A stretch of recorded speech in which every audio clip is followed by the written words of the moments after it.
हमारा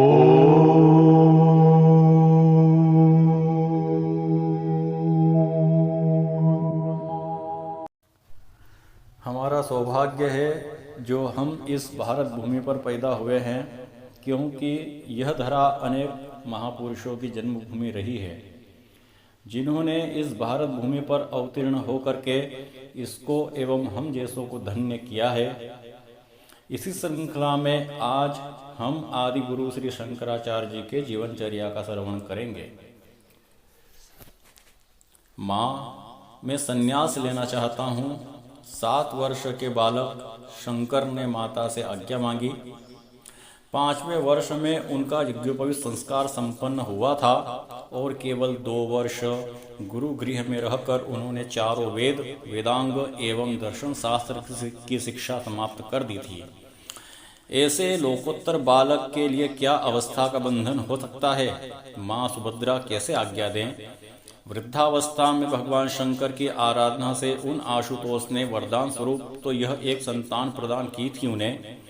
बालक 3 वर्ष का था तभी उसके पिता श्री शिव गुरु जी संसार छोड़कर कैलाश धाम पधार गए थे। यह क्या सामान्य बालक है? माता की गोद में साक्षात शंकर ही तो पधारे हैं। 1 वर्ष की अवस्था में मातृभाषा का शुद्ध स्पष्ट ज्ञान, 2 वर्षों में माता से सुने पुराणों को कंठस्थ कर लेना, और अभी तो 7 ही वर्ष हुए थे तो माता ऐसे पुत्र को कैसे छोड़ दे, कैसे अपने नेत्रों से उसे पृथक कर दे। एक दिन माता नदी में स्नान कर रही थी, तभी शंकर का पैर मगर ने पकड़ लिया। वे डूबते हुए शांत चित्त स्थिर बने रहे।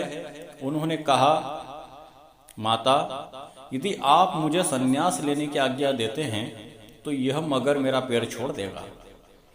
कोई भी माँ अपने आंखों के सामने अपने पुत्र का अहित नहीं देख सकती। अतः माता सुभद्रा ने आचार्य शंकर को संन्यास की आज्ञा दे दी। विश्व को प्रकाशित करने वाला सूर्य कभी झोपड़ी में बंधित नहीं रह सकता। माता ने आज्ञा दे दी, लेकिन एक वचन लिया कि तू मेरी मृत्यु के समय मेरे सामने आ जाना। उन्होंने केवल मृत्यु के समय ही दर्शन चाहा। वहां से आचार्य नर्मदा तट पर आकर स्वामी गोविंद भगवत पाद से 8 वर्ष की अवस्था में संन्यास ग्रहण करते हैं। गुरु ने इनका नाम भगवत पूज्य पादाचार्य रखा। वहां गुरु के उपदिष्ट मार्ग से यह शीघ्र योग सिद्ध हो गए और गुरुदेव ने काशी जाकर इनसे ब्रह्म सूत्र पर भाष्य करने की आज्ञा दी। श्री शंकराचार्य के प्रथम शिष्य काशी में सनंदन जी हुए। इनका नाम पद्मपादाचार्य हुआ। भगवान विश्वनाथ ने आचार्य शंकर को चांडाल के रूप में दर्शन दिया, और जब आचार्य ने उन्हें पहचान कर प्रणाम किया, तब वह शशांक शेखर उनके सम्मुख प्रकट हो गए और तब ब्रह्मसूत्र पर भाष्य लिखा गया। एक दिन सहसा एक वृद्ध ब्राह्मण एक सूत्र के अर्थ पर शंका कर बैठे। शास्त्रार्थ होने लगा। वह 8 दिन तक शास्त्रार्थ चलता रहा। पद्मपादाचार्य, जो आचार्य शंकर के शिष्य थे, उन्हें आश्चर्य हुआ कि उनके गुरुदेव से इस प्रकार शास्त्रार्थ करने वाला कौन आ गया है। ध्यान करने पर उन्हें ज्ञात हुआ कि यह तो स्वयं भगवान व्यास ही ब्राह्मण के रूप में उपस्थित हुए हैं। अतः उन्होंने प्रार्थना की, शंकरः शंकरः साक्षात् व्यासो नारायणः स्वयं, तयोर्विवादे संप्राप्ते न जाने किम करोम्यहम्। आचार्य ने भगवान वेद व्यास को पहचाना, उनका वंदन किया। व्यास जी ने प्रसन्न हुए और उनसे कहा कि हे आचार्य, तुम्हारी आयु केवल 16 वर्ष की ही है और वह भी समाप्त हो रही है। मैं तुम्हें 16 वर्ष की आयु और प्रदान करता हूँ। तुम जाओ और धर्म की प्रतिष्ठा करो। काशी, कुरुक्षेत्र, बद्रिकाश्रम से दक्षिण भारत रामेश्वर तक की उन्होंने यात्रा की। प्रयाग में त्रिवेणी तट पर जब वह कुमारिल भट्ट से शास्त्रार्थ करने पहुंचे तो आचार्य कुमारिल तुषाग्नि यानी कि भूसी की अग्नि में जलने को बैठ चुके थे। उन्होंने कहा कि हे आचार्य, मैंने अपने गुरुजनों का अपमान किया है, इस वजह से मैं अपना यह शरीर नष्ट कर रहा हूँ, किंतु तुम मेरे मंडन मिश्र शिष्य के पास चले जाओ, उसकी पराजय से मैं ही पराजित हुआ, इस प्रकार से मानना चाहिए। अतः तुम उसके पास जाकर के शास्त्रार्थ करो। आदि गुरु शंकराचार्य जब मंडन मिश्र की नगरी में पधारे तो उन्होंने गांव के कुएं पर पानी भरती हुई महिलाओं से पूछा कि हे आर्याओं, मंडन मिश्र का मकान कहाँ पर है? तो एक महिला ने उत्तर दिया कि हे आचार्य, जिस आंगन में पिंजरे में तोता मैना वेद और शास्त्रों के श्लोक बोलते हुए दिखाई दे, आप उसे मंडन मिश्र का मकान जान सकते हैं। तय समय पर गुरु शंकराचार्य और मंडन मिश्र का शास्त्रार्थ आरंभ हुआ और उनके शास्त्रार्थ में मध्यस्थता हुई मंडन मिश्र की पत्नी भारती देवी। मंडन मिश्र के पराजित हो जाने के बाद उनकी पत्नी भारती देवी का आचार्य से शास्त्रार्थ हुआ, जिसमें भारती देवी के द्वारा आचार्य से काम शास्त्र के विषय में प्रश्न किए गए। यूं तो आचार्य बाल ब्रह्मचारी थे, तो वह काम शास्त्र के बारे में ज्यादा परिचित नहीं थे।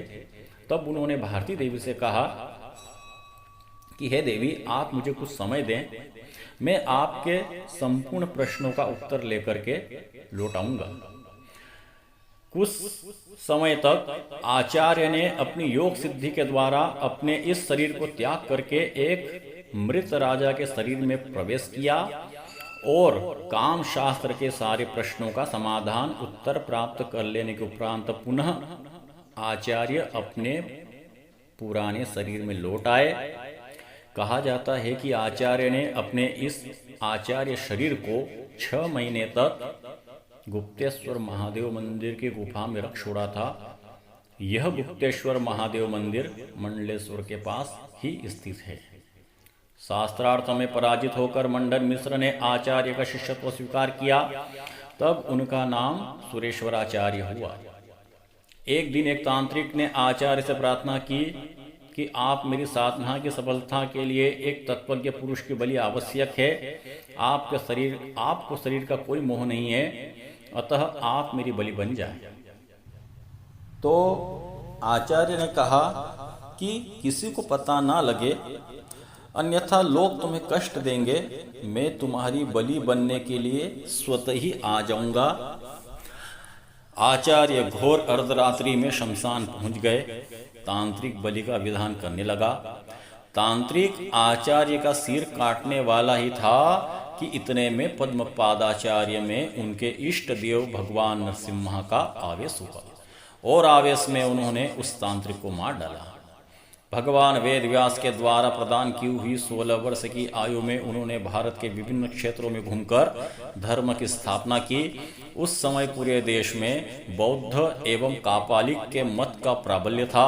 अधिकांश नरेश बौद्ध हो चुके थे। आचार्य ने शास्त्रार्थ में बौद्ध पंडितों को पराजित किया। राजाओं ने प्रजा के साथ उनके पावन उपदेश को स्वीकार किया। आचार्य ने पुरी, द्वारका, श्रृंगेरी और ज्योतिर्मठ बद्रीनाथ में एक एक पीठ स्थापित करके अपने एक एक शिष्य को वहां धर्म की रक्षा के लिए नियुक्त किया। आचार्य ने कभी शक्ति तत्व को नहीं स्वीकारा था। एक दिन जब यह कश्मीर गए थे, वहां इन्हें लूज मोशन हो गया था और यह अवस्था उनकी बहुत दिनों तक रही। लगभग वह शक्तिहीन हो चुके थे। तो एक दिन माता पार्वती जी इनसे मिलने आई तो इन्होंने उठकर प्रणाम करने की असमर्थता व्यक्त की। तब भगवती ने इन्हें उपदेश दिया कि मैं ही वो शक्ति हूँ जो शव को शिव बनाती हूँ। इसके पश्चात आचार्य ने शक्ति तत्व को स्वीकार किया। इस प्रकार 32 वर्ष की अवस्था में केदारनाथ जी के समीप उन्होंने इहलोक का संवरण कर लिया। आचार्य का मत अद्वैतवाद का था, जिस पर बहुत से ग्रंथ आचार्य द्वारा लिखे गए। उन ग्रंथों की सूची बहुत लंबी है। आचार्य के द्वारा अनेक स्तोत्रों की भी रचना हुई। इस प्रकार संक्षिप्त रूप में आपने आदि गुरु शंकराचार्य का जीवन दर्शन श्रवण किया। अब अगली श्रृंखला में किसी और महापुरुष का वर्णन आप सुनेंगे। इति श्री शंकराचार्य जीवन दर्शन।